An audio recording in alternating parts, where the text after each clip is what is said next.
Hello बच्चों, चलो फिर से हमारे वीडियो लेक्चर को हम आगे बढ़ाते हैं। फंक्शन वाले रिलेशन फंक्शन के फंक्शन वाले टॉपिक में हमने पिछले वीडियो लेक्चर में पढ़ लिया था कंपोजिशन ऑफ फंक्शन। इस वाले में हम पढ़ने वाले हैं इनवर्स ऑफ फंक्शन, मतलब किसी फंक्शन का इनवर्स। इनवर्स का सीधा अगर हिंदी में लिख देखें हम तो क्या होता है, इनवर्स का मतलब उल्टा। तो बोले उल्टा मतलब सर अगर फंक्शन लिखा है था कि 2x और अपन 2x प्लस 1 अपन 3 लिखा है तो उसको उल्टा कर दे तो इनवर्स हो जाए।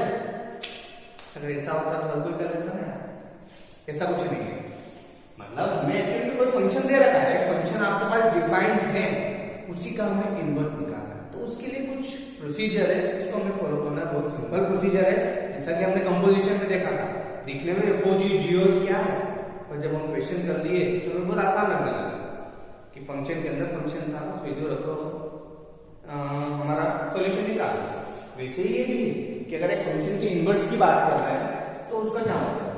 तो सबसे एक जनरल आइडिया तो यही होता है कि अगर हमारा कोई फंक्शन एफ है वो एफ से लिखा है तो इसका इनवर्स, उसका इनवर्स हम ऐसे लिख देते हैं एफ ऑफ उसकी पावर लिख के -1, मतलब उसका उल्टा। ये अगर एफ है फंक्शन है तो उसका ये जो लिखा हुआ है ये इसका क्या कहलाता है, उसका इनवर्स। हमें इसी चीज को फाइंड आउट करना होता है। मतलब इस पूरे टॉपिक में हमें यही पढ़ना है कि इनवर्स ऑफ द फंक्शन हम कैसे निकालते हैं। तो ठीक है, चलो इस चीज को समझने के लिए एक क्वेश्चन मैं ले लेता हूँ। आपकी टेक्स्ट बुक का एक क्वेश्चन है। तो क्वेश्चन में कुछ इस तरीके से दे रखा है कि एक फंक्शन है आपके पास जो डिफाइन है आर बार, जो तो हम अभी तक देखते आए हैं कि ये दोनों सेट जो है वो कैसे रियल नंबर वाले से है। ठीक है, ये तो एक बात हो गई। दूसरा कि जो फंक्शन है उसकी वैल्यू क्या दे रखी है, f(x = x²+) मतलब अपना जो ओरिजिनल फंक्शन है वो क्या है, ये है। अब हमें वो चाहता है कि इनकी वैल्यू निकालो। ये देखो f inverse of 0, f inverse of 3, f inverse of 10। आई बात नहीं, ये क्या निकालना है, इनवर्स निकालना है। और उनके लिए अलग अलग वैल्यू है, उनके लिए अलग अलग वैल्यू है। ठीक है, तो बोले सर इसको कैसे निकाले, मतलब जहां पर x है वहां पर 0 रख देंगे, हो जाएगा था? नहीं होगा। क्या नहीं होगा, क्यों नहीं होगा, क्योंकि छोटा सा चेंज है। यहाँ पर अगर f ऑफ 0 बोलता, f ऑफ 0 मतलब फंक्शन के अंदर 0 मतलब क्या x का 0 रख देता, पर यहाँ पर f इनवर्स है। f इनवर्स का 0 तो मुझे इनवर्स पता होना चाहिए, इनवर्स कैसे निकालना है। तो इसके लिए एक सिंपल सा तरीका आपको मैं बता देता हूँ, बहुत सिंपल है, आपको हर जगह नहीं मिलता है। फिर भी देख लो कि हमें क्या मान के चलना है। मान के क्या चलना है, मानते क्या है कि लेट f(x) = क्या है, y। मतलब एक फंक्शन है जो किसके इक्वल है, y के। x वाले एलिमेंट पहले सेट के और y वाले जो एलिमेंट है वो दूसरे सेट के। ठीक है, तो ये अगर f(x) = y है तो इसका सीधा मतलब होता है कि अगर इसका सीधा क्या मतलब होता है, f inverse of y = x। बोले क्या चीज थी सर, थोड़ा सा एक्सप्लेन कर दो। आइए, इसीलिए तो मैं बैठा हूं आपको एक्सप्लेन करने। अगर f(x) = y, जैसे ये समझो कि मान लो यहाँ पर 2x क्या था, 2x = y। एक एग्जांपल ले रहा हूँ, उसको समझना लगा, अपना ध्यान यहाँ पे ही रखना। इसे 2x = y, एक से अगर हम निकालते तो क्या करते हैं, ये जो 2 मल्टीप्लाई में होता है वो उसके डिवाइड में आएगा, ऐसा कुछ होता है। मतलब उसके साथ जो होता है वेरिएबल के साथ में वो कहीं ना कहीं उधर जाकर कुछ अलग फॉर्म में हो जाता है। प्लस वाली चीज होगी तो माइनस में चली जाती है, मल्टीप्लाई वाली चीज डिवाइड में चली जाती है, ऐसा कुछ होता है। तो यहाँ पर ये तो एक फंक्शन है f(x) = y। तो अगर मैं इस x को चाहता हूं, किसको, इस x को चाहता हूं, तो ये f उधर जाकर उसके साथ f इनवर्स बन जाएगा। समझ रहे हो मेरी बात, कि अभी f(x) = y है तो ये फंक्शन किसके साथ है, x के साथ। अभी अगर मैं खाली x को चाहता हूं, इस x को चाहता हूं, तो ये फंक्शन जो यहां से हटाना पड़ेगा मुझे, तो ये फंक्शन उधर जाकर उसका उल्टा हो जाएगा, इनवर्स। वो इनवर्स इसके साथ बन जाएगा, मतलब f inverse of y = x। समझ रहे हो, बहुत सिंपल है, कुछ नहीं। f(x) = y है तो इसका सीधा मतलब है कि f इनवर्स y जो है वो इसके इक्वल है x। अब इसी चीज को आपको यहाँ पर कंपेयर करना है या कंपेयर करना है। देखो आप क्या वो पहले ही चीज में क्या चाहता है आपसे, f इनवर्स ऑफ y मतलब f इनवर्स ऑफ 0, मतलब जहां पर y है वहां पर हमें क्या रखना है, 0। जहां पर y है वहां पर अगले वाले में 3 रखना है, जहां पर y है वो अगले वाले में क्या रखना है, 10। ये बोला था, देख लीजिए, करो एक कैसे कि f इनवर्स ऑफ 0 अगर हमें निकालना है तो हम क्या करेंगे कि जो हमारा फंक्शन है उसको हम इसके इक्वल जहां पर y है वहां पर क्या रखने वाला है, 0। हमें ये निकालना है, ये अभी हम निकाल नहीं पाते, अभी छोड़ो इसको भी बता देता हूँ, अभी इस पे ध्यान दो। एफ इनवर्स ऑफ 0 निकालना है। एफ इनवर्स ऑफ 0 का मतलब सीधा है कि जहां पर y है, जहां पर y है वहां पर क्या है 0 है, तो y के लिए क्या है fx इक्वल टू y हमारा ओरिजिनल फंक्शन था, ये तो हमने अभी फाइंड आउट करना है, मतलब fx इक्वल टू y था ये फंक्शन, ठीक है। तो जब y वहां पर 0 है तो fx क्या है अपना जो फंक्शन है वो तो वही, मतलब ये इतना बताने का मतलब सिर्फ इतना था कि आपको एक समझ में आ जाए कि fx अगर इक्वल टू y है तो f इनवर्स y जो है वो x के इक्वल होगा।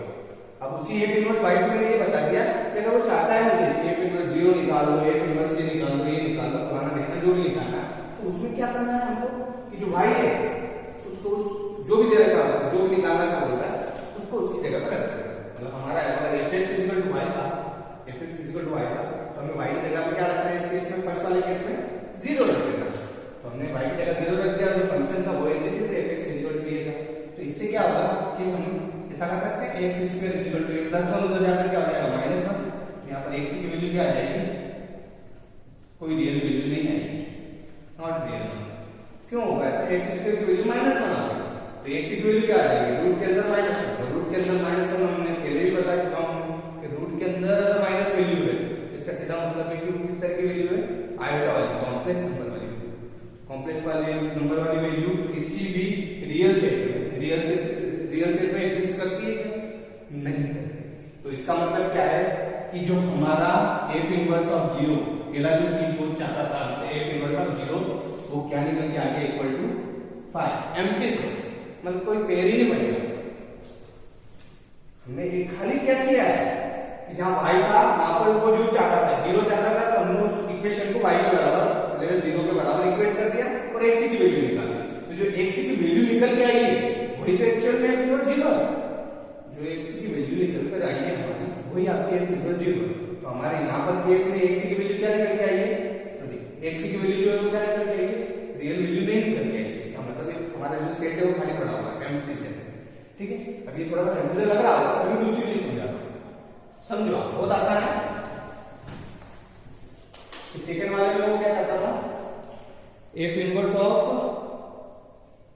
3 निकालना चाहता था, क्या निकालना है उसे, f इनवर्स ऑफ 3। सर ने बोला, अभी ने बोला है कि जहां पर y है वहां पर उस वैल्यू को रख देना, तो जो y है ये y है तो y की जगह पे लिखते हैं 3 fx जो था हमारा कोई फंक्शन है कि x स्क्वायर प्लस 1 कोई निकाल, मतलब ये चीजें ये कंडीशन हमने ऐसी रख दी, इसका सीधा मतलब है कि जो x की वैल्यू निकल के आ रही है वो आपकी f इनवर्स 3 की वैल्यू है और कुछ नहीं, ठीक है ना। तो यहां से हम क्या करेंगे, x स्क्वायर की वैल्यू, तो ये प्लस का 3 उधर जाएगा माइनस 3 हो जाएगा, मतलब 3 - 1 = 2, x स्क्वायर की वैल्यू क्या आ गई 2, इसका क्या मतलब हुआ, सीधा x की वैल्यू क्या हो जाएगी रूट के अंदर 2, मतलब प्लस माइनस रूट 2, ये हमारी x की वैल्यू निकल के आ गई। तो ये जो x की वैल्यू है, ये सर ने बोला है कि x की वैल्यू यही आपका क्या बोला जाता है f इनवर्स ऑफ जो भी वैल्यू 3, तो f इनवर्स ऑफ 3 क्या निकल के आया बच्चों, f इनवर्स ऑफ 3 आपका एक वैल्यू प्लस रूट 2 और एक वैल्यू माइनस 2। है आसान, कुछ नहीं, बस हमें जो चाहता था वो हमें निकालना था।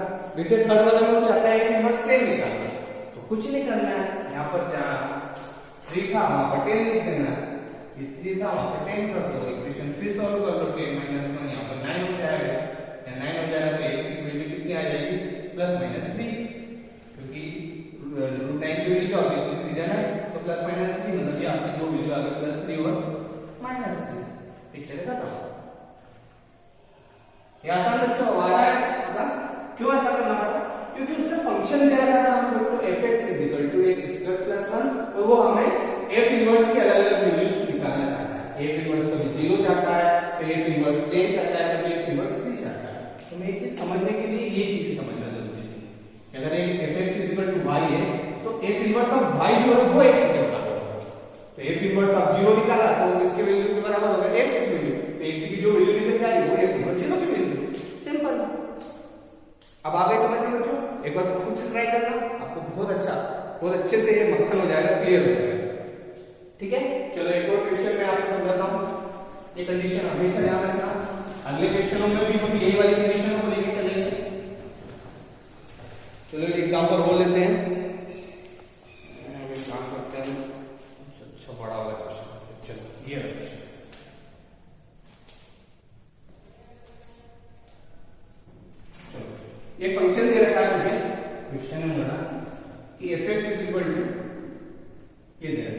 3x प्लस 5 और डिवाइडेड बाय 2, और उसके लिए फंक्शन उसने डिफाइन करके रखा है वही वाली सारी कंडीशन है कि f जो r को r है मतलब रियल नंबर का सेट है दोनों तरफ। और पहले तो इसका क्या निकालना है, कैसे निकालना है, फाइंड f इनवर्स। क्या निकालना है बच्चों, f इनवर्स, ये हमें मतलब वही हमें फंक्शन का इनवर्स निकालना है। तो शुरुआत कैसे करना है मैंने आपको अभी भी बताया है। सबसे पहली शुरुआत सॉल्यूशन में हमें यही करना है कि let fx is equal to y, ठीक है, ये करना है fx is equal to y, मतलब जो हमारा फंक्शन रखा है उसको किसके इक्वल रख देना है, हमको y के इक्वल देना है। तो ठीक है, ये मैंने रख दिया fx को इक्वल टू y, y कहां हो जाएगा यहां पर इसी जगह, और इसके सामने क्या है हमारा ये 3x प्लस 5y, आई बात समझ में, fx इक्वल टू y रखना है, ये मानना है। तो जहां fx है वहां पर रख दिया y, ये फंक्शन जो था हमारे साथ। अब ऐसा करने का क्या मतलब है, जैसे लास्ट वाले क्वेश्चन में क्या करा था, x की वैल्यू निकाली थी, वैसे यहां पर भी x की वैल्यू निकालना है। क्या करना है, 2 का y में मल्टीप्लाई तो 2y हो जाएगा, और इधर 3x प्लस 5 ऐसा ही रहेगा। हम चाहते हैं खाली x की वैल्यू निकालना, तो 3x को इधर ही रहने दो, प्लस 5 इधर आकर क्या हो जाएगा -5, 2y -5, फिर उसके बाद हमें खाली x की वैल्यू चाहिए तो 3 मल्टीप्लाई में उसमें आ जाएगा 3y, 2y -5/3। तो 2y -5/3 ये हमारी किसकी वैल्यू आ गई बच्चों, x की वैल्यू। तो जो x की वैल्यू होती है वो किसी फंक्शन का इनवर्स होता, तो ठीक है। तो अभी हमारे केस में अगर x की वैल्यू निकली है, इसका मतलब ये क्या है कि किसकी वैल्यू निकली है, f इनवर्स y की वैल्यू निकली है। हम मान के क्या चले थे fx इक्वल टू y, और हमने निकाल दी किसकी वैल्यू, x की वैल्यू, ये x की वैल्यू क्या निकली है, ये 2y -5/3। तो ये इसका मतलब क्या होगा, ये किसकी वैल्यू निकली बच्चों, f इनवर्स y की। पर वो क्या चाहता है, इस फंक्शन का इनवर्स, मतलब हमारी वैल्यू निकली f इनवर्स y की, f इनवर्स y की क्या निकली बच्चों, ये 2y -5/3 है ना, f इनवर्स y की वैल्यू ये निकली। और वो चाहता क्या हमसे, f इनवर्स ऑफ x, मतलब जो उसने fx फंक्शन दिया था उसी का इनवर्स चाहता है। उसने ये नहीं बोला कि मुझे y का इनवर्स निकाल दो, जो फंक्शन दिया है fx उसी का उसने क्या बोला है कि मुझे इसका इनवर्स निकालना। तो हमें निकालना है f इनवर्स x है, तो उसके लिए हमें इतना है कंबाइन करना है। शुरुआत हमने कहां से करनी, यहां से इक्वेशन को y के बराबर रखा और वहां से x की वैल्यू निकाली। अब जो x की वैल्यू निकल कर आएगी वो एक्चुअल में क्या रिप्रेजेंट कर रही है, f इनवर्स y। तो ठीक है, f inverse y equal to ये जो x की वैल्यू निकल के आई है वो लिखिए।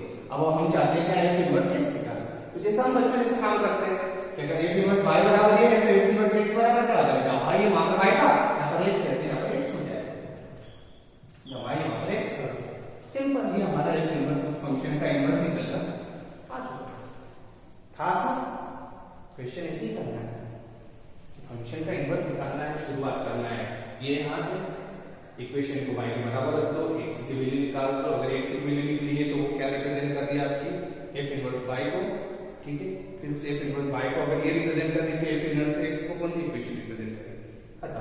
मतलब ये जो फंक्शन था आपका 3x प्लस 5/2, इसका इनवर्स क्या निकल के आ रहा है, ये 2x माइनस 5/3। तो कहां जो आप शुरुआत में मजाक कर रहे थे, ये फंक्शन ये ऐसा लिखा है तो इसका उल्टा कर दो, कुछ ऐसा हो रहा है, ये होता है इनवर्स। क्या होता है बच्चों, ये इनवर्स होता है। अब आए बच्चों को समझ में करना, आप क्वेश्चन खुद से ट्राई करना, आपको समझ में आ जाएगी चीज, बहुत आसान चीज है। तो दिखने के लिए बहुत टफ दिखती है, बस होती नहीं है एक्चुअली, ठीक है। अब एक और चीज, मतलब एक और एक ऐसी चीज बता रहा हूं जो कि आपको नोट डाउन करना है, क्योंकि आपको कई जगह मिल जाएगी, कई जगह पर वो चीजें अवेलेबल नहीं हो पाएगी। और वो चीज ये है कि अगर कोई फंक्शन हमारा पास है उसका इनवर्स निकालना है। इनवर्स निकालना मतलब कि एक फंक्शन इन्वर्टिबल कब है, इन्वर्टिबल मतलब उसका इनवर्स निकाल सकते हो, मतलब एक फंक्शन के इन्वर्टिबल की कंडीशन, किस फंक्शन का इनवर्स निकाल सकते हो, तो उसके लिए ये जरूरी है। मैं क्या बात कर रहा हूं, बच्चा सुनना ध्यान से, ये नोट करके रख लो आप, कि एक फंक्शन है उसका इनवर्स हमें निकालना है। तो एक फंक्शन जो है, जो दे रखा है जिसका इनवर्स निकालना है, उसका इनवर्स हम तभी निकाल सकते हैं जब वो फंक्शन 1 1 हो एंड ऑन टू, मतलब ये फंक्शन वन भी होना चाहिए और ऑन टू भी होना चाहिए, तभी वो फंक्शन का हम इन्वर्स निकाल सकते हैं, वरना नहीं निकाल सकते। दोनों ही कंडीशन सेटिस्फाई होना चाहिए। एक फंक्शन इन्वर्टिबल तभी कहलाता है जब वो फंक्शन वन भी हो और ऑन टू भी हो। अगर इन दोनों में से ऐसा हुआ कभी कि एक वैल्यू सेटिस्फाइड है, वन है फंक्शन और ऑन टू नहीं है, तो ये फंक्शन का इन्वर्स हम नहीं निकाल सकते। अगर ऐसा हुआ कि ये वन नहीं है और ऑन टू है, तब भी नहीं निकाल सकते। मतलब खाली एक ही कंडीशन है और वो ये है कि फंक्शन वन भी होना चाहिए और साथ ही साथ ऑन टू भी होना चाहिए, तभी वो फंक्शन इन्वर्टिबल कहलाएगा। ठीक है, ये नोट करने वाली चीज है, बहुत जरूरी चीज है, आपको मिलती है कई बार क्या क्वेश्चन आ जाता है तो हम कंफ्यूज हो जाते हैं कि यार एक फंक्शन इन्वर्टिबल दे रखा है, जैसे ही बोल देगा ये फंक्शन दे दिया तो आपको चेक करना है ये फंक्शन इन्वर्टिबल है कि नहीं। जिसका ये मतलब नहीं कि हम उसे इन्वर्स निकाल के बैठे नहीं, खाली चेक करना है हमको, और चेक करने के लिए दोनों कंडीशन वन और ऑन टू, जो कि हम पिछली क्लास में पढ़ चुके हैं कि वन के लिए हमने क्या कंडीशन चेक करी थी और ऑन टू के लिए हमने कैसे कंडीशन चेक करी। तो वही हमें यहाँ पर भी करना है। तो आपको एक क्वेश्चन के थ्रू इसको मैं समझा देता हूँ और आसानी से आपको चीजें समझ में आ जाएगी। कंडीशन क्या है फंक्शन के इन्वर्टिबल की, कि फंक्शन वन भी होना चाहिए और साथ ही साथ ऑन टू भी होना चाहिए। ठीक है, चलो इसको एक क्वेश्चन समझते हैं। चलो एक अच्छा क्वेश्चन है, इसमें आपको सब चीजें समझ में आ जाएगी। क्वेश्चन है आपका एग्जाम्पल नंबर 2 है, उसमें वो बोल रहा है कि the following function have inverse, अगर है या नहीं है वो पूछ रहा है, अगर है तो उसका कारण होता है। ठीक है, तो हमें अलग अलग कंडीशन में दे रखी है इस तरीके से। f1 एक फंक्शन है, वो किस तरीके से ऐसा दे रखा है 1 2 3 और वो टेंस कर रहा है, तू जा रहा है कहां पर 8 पर, ये एक फंक्शन दे रखा है और वहां पर उसने पूरे f1 को भी बता दिया कि किस तरीके से पेयर बने हुए हैं। 1 जो है वो 8 के साथ मैप्ड है, कॉमा 2 जो है वो 8 के साथ मैप्ड है और 3 जो है वो भी 8 के साथ मैप्ड है। मतलब ये फंक्शन है such that a to a। तो हमें पता ही है बच्चों, जैसा हम अभी तक सीखते आए क्या करना है, ये हमारे पहले वाले सेट के पेयर है और दूसरे वाले का खाली एक एलिमेंट है। फिर उसमें बोला कि फंक्शन क्या है 1 टू 8 मैप्ड है, मतलब 1 8 से मैप्ड है, 2 भी 8 से मैप्ड है, 3 भी 8 से। तो पहले अगर खाली डायग्राम को देखते हैं तो हमें बता सकते हैं कि फंक्शन 1 तो नहीं, क्योंकि 1 की कंडीशन हमें पता है कि 1 के लिए क्या है, हर एलिमेंट जो है डिफरेंट एलिमेंट है वो सिंगल एलिमेंट से मैप्ड होना चाहिए। पर यहाँ 3 एलिमेंट की एक ही इमेज बन गई, फिर 1 तो नहीं है, अच्छा हमें देख के बताया। यही चीज आपको ऐसा देख के नहीं बोलना है 1 नहीं है, उसको बताना है, लिख के बताना है कि क्यों नहीं है। तो हमने कैसे बताना है वो हमको देखना है। तो इसके लिए आपको क्या करना है कि जैसा आपका कोई फंक्शन दे रखा है, तो सबसे पहले हम चेक करेंगे किस कंडीशन 1 के लिए। तो 1 के लिए क्या जरूरी है, तो हमने क्या करा कि हमारा f1 जो फंक्शन था वो एक गिवन था, तो हमने यहाँ पर क्या देखा कि f ऑफ f1 में अगर मैं 1 रख रहा हूं, मतलब इस फंक्शन में अगर मैं यहाँ 1 रख रहा हूं तो वैल्यू क्या मिल गई 8 मिल गई। इसी f1 फंक्शन में अगर मैं 2 रख रहा हूं तो भी वैल्यू 8 मिल गई, और इसी f1 फंक्शन में अगर मैं 3 रख रहा हूं तो भी मुझे वैल्यू क्या मिल गई 8 मिल गई। यहाँ पर ऐसा हो रहा है कि f1 ऑफ 1 इक्वल है किसके, f1 ऑफ 2 इक्वल है किसके, f1 ऑफ 3, ये तीनों आपस में इक्वल है क्योंकि सबके एक सिंगल वैल्यू। पर क्या 1 और 2 और 3 आपस में इक्वल है क्या? नहीं है। जैसे कि हम पहले क्वेश्चन में पढ़ चुके हैं, वही वाली कंडीशन है करना है, जो कोई नया काम नहीं करना है। कि फंक्शन दे रखा है, आपको इनवर्स इसका एग्जिस्ट करेगा कि नहीं करेगा वो हमें पता करना है। तो उसका इनवर्स तभी एग्जिस्ट करेगा जब फंक्शन 1 भी हो और ऑन टू भी हो। तो पहले हम 1 के लिए कंडीशन चेक कर रहे हैं, तो पता चलता है कि फंक्शन की वैल्यू तो उसमें आ रही है पर उसके अंदर की एलिमेंट से क्या वो आपस में इक्वल है। 1 अपने आप में अलग है, 2 अपने आप में अलग है, 3 अपने आप में अलग है, उनकी इमेज सेम आ रही है। इमेज मतलब ये वैल्यू सब सेम आ रही है और ये वैल्यूज तो सब अलग अलग है। देयरफॉर ये क्या है, फंक्शन जो f इज नॉट 1 नहीं है। अगर नॉट 1 है इसका मतलब ये फंक्शन इन्वर्टिबल भी नहीं है, मतलब इसका इन्वर्स आप नहीं निकाल सकते। देयरफॉर वी कैन नॉट, वो सब लिखना है। Therefore it is not invertible, ये भी लिख दोगे तो काफी है। इट इज नॉट इन्वर्टिबल नहीं है, तो वो समझ जाता है कि इसका मतलब है कि इसका इन्वर्स आप नहीं निकाल सकते। ठीक है, ये हमने देखा 1 के लिए कंडीशन, 2 के लिए कंडीशन।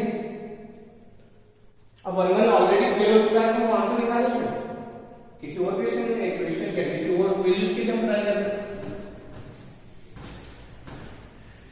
हमें पता है ना कि इन्वर्स होने के लिए, इन्वर्टिबल होने के लिए दोनों ही कंडीशन सेटिस्फाई होना है। पता चला मैं वर्णन चेक करा वही नहीं हो रही तो मैं वहां पे जाने की जरूरत नहीं है, अब तो समझ में इसका।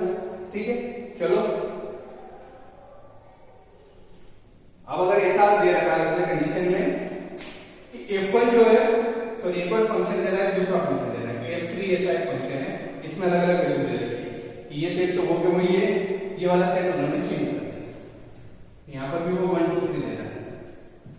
क्या दे रहा है बच्चों? 1 2 3, और वहां पर F3 जो है उसके पेयर बना दिए, क्वेश्चन में थोड़ा चेंज कर दिया, और वहां पर भी हमको वही करना है, चेक करना है। वेर कुछ इस तरीके से 1 1 2 2 और 3। ठीक है, मतलब एक फंक्शन है F3 जिसमें पहले वाले के एलिमेंट 1 2 3 है, दूसरे वाले के एलिमेंट क्या है 1 2 3 है।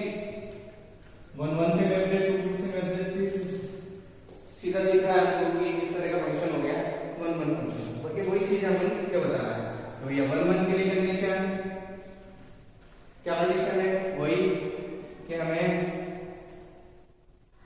सॉरी F3 of 1 मतलब पहले 1 रखना हो तो वैल्यू 1 आ रही है, F3 of 2 रखना हो तो वैल्यू 2 आ रही है, F3 of 3 रखना हो तो वैल्यू 3 आ रही है। यहाँ पर ये फंक्शन की वैल्यू आपस में इक्वल नहीं है, और ये दोनों तीनों वैल्यू आपस में इक्वल नहीं है, मतलब सबके लिए एक सेपरेट वैल्यू आ रही है,